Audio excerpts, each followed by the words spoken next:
Yeah, hi, Eddie. I just was listening to your earlier caller about, trying to figure out where all the independents sit on the spectrum and who they're aligned to.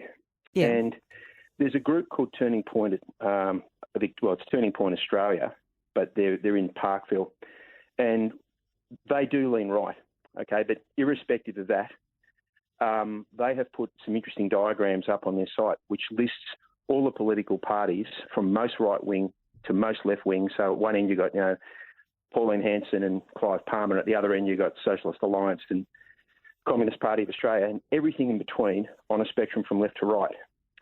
And the other thing they've done is they've done a matrix, if you like. So you've got a matrix on, does this particular party or this independent favour or oppose net zero targets, favour or oppose closing coal-fired power stations, favour or oppose exploring the option of nuclear energy. You've got a matrix of all this stuff. So it's all the parties, all the diagram, all diagrammatically put out. So, when you go into the election booth, you're trying to figure out whether this mug independent you're going to vote for is going to preference, Daniel Andrews. This gives you a bit of an idea. You can ask them, Okay. But they're not always forthcoming and telling you. I was looking at a local Teal, and she's actually very, very green, and she won't answer the question on, whether she's going to preference one party or the other.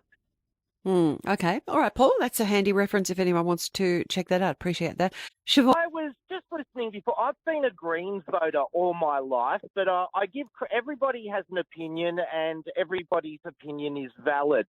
So I listen to Conservative voices just because I want to know where people are coming from a different political point of view, and just to challenge my own beliefs. Having said that, I was just listening to your call before with Paul, and he was mentioning the website you guys were talking about with regards to where political candidates stand in the forthcoming election.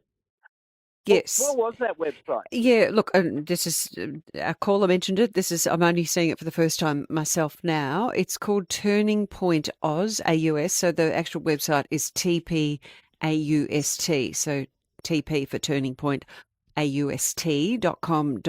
From what I can see, it's put together by a person by the name of Joel Jamal, who is, just looking at him on Twitter, describes himself as an Australian journalist and conservative commentator, which our caller did say it is probably conservative or put together by a conservative, but that's being declared there up front. So tpaust.com.au.